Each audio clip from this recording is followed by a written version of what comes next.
Hello everyone, তোমরা সবাই কেমন আছো? আশা করি ভালো আছো। আমিও বেশ ভালো আছি। তো বন্ধুরা, আজকে বৃহস্পতিবার, তো সেই কারণে লক্ষ্মীর ঘট-টটগুলো পাল্টে নেব। তো আর এইদিকে দেখো, গোপাল ঠাকুরটা কিন্তু আমি তুলে নিয়েছি, আমার গপু আর ননি। আর থালা বাসনগুলো মেজে এনেছি। তো থালা বাসন মেজে আনার পরে আর আমি এখন ঘটে সিঁদুর দেব। তারপরে আমি এক এক করে পুজো দেব। আর কি বলতো বন্ধুরা, আজকে বৃহস্পতিবার, যেহেতু দেখো কপালেও সিঁদুর দিতে হয়, তারপরে আলতা পরতে হয়, যেহেতু বৃহস্পতিবার আর আমরা হচ্ছে বাড়ির বউ। আর সেই কারণেই বলছি। আর আমি বিয়ের আগেও বাবার বাড়িতে আমি পুজো দিতাম, যেহেতু অভ্যাসটা আমার আছে। আর মা বাইরের কাজ করতো, তো সেই কারণে মা পুজো দিত না, আমিই দিতাম। আর বিয়ের পরে নিজের সংসারের কাজ করে পুজো দিতে হয়, কারণ নিজের সংসারের কাজ নিজেকেই করতে হবে, আর নিজের ভগবানকে নিজেই তো পুজো দিতে হবে। তো দেখতে দেখতে আমার কিন্তু হয়ে গেছে। আর এদিকে আমের পল্লবে দিয়ে আর মায়ের কপালে আর হাতে দিয়ে দিলাম, দিয়ে নিজের কপালে দিয়ে নিলাম। আমি তো আগেই বললাম যে মায়ের দেয়া সিঁদুর কিন্তু বৃহস্পতিবার পড়তে হয়। তো একটু ভিডিওটি স্কিপ করো না, পুরো ভিডিওটি দেখার অনুরোধ রইল। আশা করি ভালো লাগবে। চলো। আর বৃহস্পতিবারের ভিডিওটি আমি মঙ্গলবার আপলোড করব, কারণ আমি একা এডিট করি, একাই ভিডিও করি। তো সেই কারণে আমার একটু লেট হয়ে যায় ছাড়তে, আর নিজেকেই ভয়েস রেকর্ডিং দিতে হয়। তো সেই কারণেই। আর তোমাদের দাদা ভাই আমাকে একটু হেল্প করে না বলতে পারো, কারণ ওর সময় পায় না হেল্প করার। তো সেই কারণেই। আর আমার শরীরটা খুব পরিমাণে খারাপ ছিল, তো সেই কারণে আমি কয়েকদিন ভালো করে ভিডিও করিনি আর দিতেও পারিনি। তো এবার প্রত্যেকদিন ডেলি ব্লগ দেওয়ার চেষ্টা করব। আর তোমরা যদি সঙ্গে থাকো, ভালোবাসো, তাহলে অবশ্যই পারবো।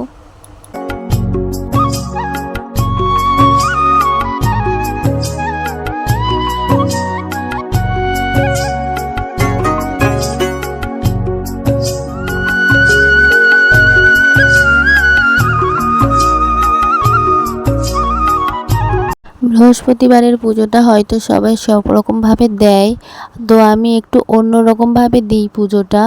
আর বৃহস্পতিবারে আমি লক্ষ্মীর পাঁচালি পড়তাম, কিন্তু বাবার বাড়িতে পড়তাম, এখানে নেই। তো সেই কারণে পড়তে পারি না লক্ষ্মীর পাঁচালিটা। তো তারপরে আমি গোপুসোনা ননীসোনাকে স্নান করিয়ে দিচ্ছি।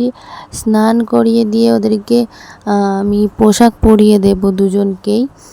আর কি বলতো, সকালবেলা উঠে একেবারে স্নান টান করে পুজো দিয়ে নিই আমি।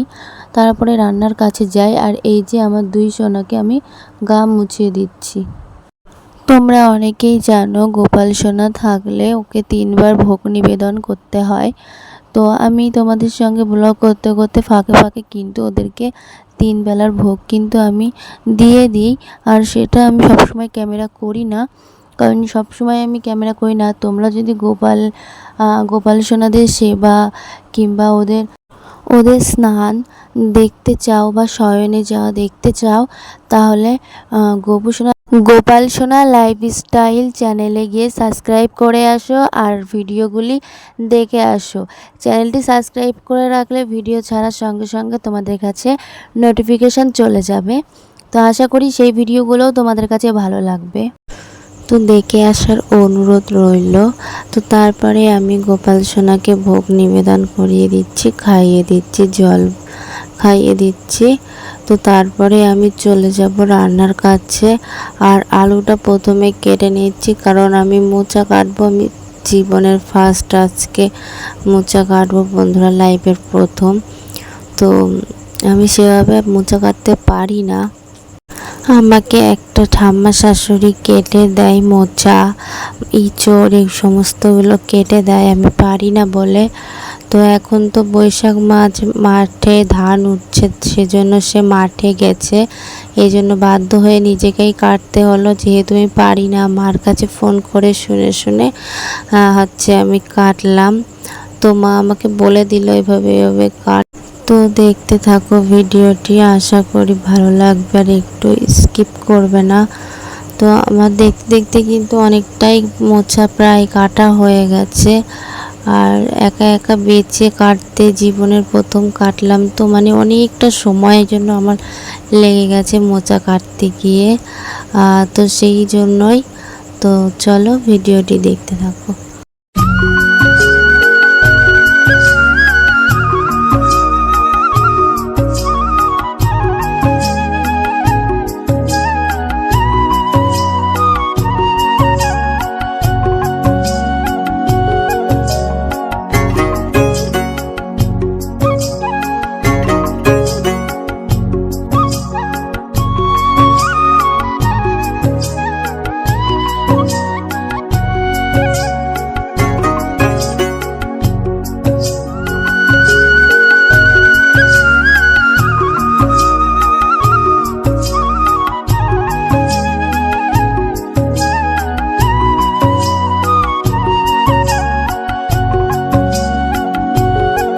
তো দেখতে দেখতে দেখো আমার মোচা কিন্তু কাটা হয়ে গেছে।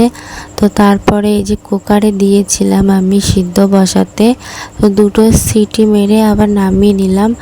আর এটা না আমার মা এই মশলাটি ব্যবহার করতো, তো সেই জন্য এই মশলাটি আমার জেঠিও ব্যবহার করতো। তো মা জেঠির থেকে শিখে রেখেছিল, তো আমি মার থেকে শিখেছি।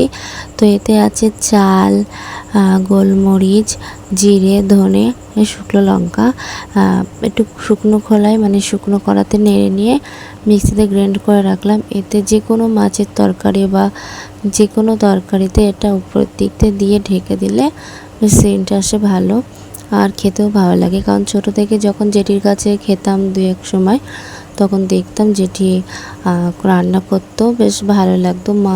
মা এই মশলাটি খুব কম ব্যবহার করে, আমিও তরকারিতে দিই মাঝে মাঝে, তো সেই জন্য তোমাদের সঙ্গে শেয়ার করলাম।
আজকে করব উচ্ছে ডাল আর মোচা। তো সেই জন্য আমি আগে উচ্ছেটা ভেজে নিয়েছি, তো তারপরে মোচা দিয়েছি, দিয়ে মশলাটা দিয়েছি, মশলাটা কষিয়ে নিয়ে তারপরে মোচাটা দিয়েছি। আর প্রেসার কুকারে দেওয়ার কারণে না আলুগুলো প্রচুর গলে গেছে, আলু আর খুঁজে পাওয়া যায়নি। আর মোচাটা খেতেও কিন্তু সুন্দর হয়েছিল। আর উচ্ছের ডালটাও তোমাদের দাদাভাই ভালো পছন্দ করেছে, কারণ এই গরমের সময় আর মোচাটাও ওর খুব পছন্দ হয়েছে। তো আর তোমরা যেভাবে আমাকে ভালোবাসো এইভাবে আমাকে ভালোবেসে যেও, সাপোর্ট করে যেও, যাতে আমার নিজের স্বপ্নগুলো আশাগুলো পূর্ণ করতে পারি খুব তাড়াতাড়ি। তো তোমাদের কাছে আমার একটাই প্রার্থনা যে তোমরা আমাকে একটু ভালোবাসা দাও, একটু সাপোর্ট দাও, দেখবে একদিন তোমাদের মনের মতো অবশ্যই আমি হয়ে উঠব, সেটার অপেক্ষায় আমি রইলাম। আর উপর দিয়ে কিন্তু ওই গুঁড়ো মশলাটা আমি ছড়িয়ে দিয়েছি। তো দেখতে থাকো ভিডিওটি, আরও কি কাজ করি তোমাদের সঙ্গে শেয়ার করলাম। আর একদিন ফুল ব্লগ তোমাদের সঙ্গে শেয়ার করব, সকাল থেকে রাত পর্যন্ত ফুল ব্লগ আমি শেয়ার করব একদিন। ঠিক আছে। কিন্তু আমি কি বলতো বন্ধুরা, আমি না সময় পাচ্ছি না যে ব্লগটা করব না, সেটার আর সময়টা পাচ্ছি না। আর হঠাৎ তোমাদের দাদা ভাই আমার জন্য একজোড়া আঙুর এনেছে। তো দেখেই বুঝতে পারছো আঙুরটা কিন্তু খুব সুন্দর, আর বৃহস্পতিবার বলে সেই জন্য কিন্তু আমি আলতা পরেছি। আর আমি প্রত্যেক বৃহস্পতিবার আলতা পরার চেষ্টা করি। হাঁড়ির মধ্যে ডাল সিদ্ধ বসিয়ে দিয়েছিলাম, আর সেটাই গামলাতে ঢেলে নিয়ে এখন এটার সঙ্গে কস্তাকস্তি চলছে। তো তারপরে সূর্য মামা কিন্তু ঠিক আমার দরজার মুখে চলে আসছে।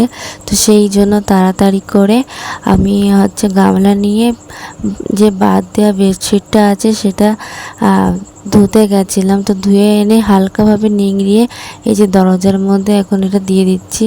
আর এটা দেওয়ার পরে না সে রোদের তাপটা না আর আসে না ঘরে, আর ঘরটা ঠান্ডা থাকে। তো তারপরে ডালের মধ্যে দিয়ে দিলাম লবণ আর হলুদ, দিয়ে একেবারে কড়াইতে ফোড়ন দিয়ে দেব। আমি এভাবে করি, মানে খুব সহজেই তাড়াতাড়ি হয়ে যায়।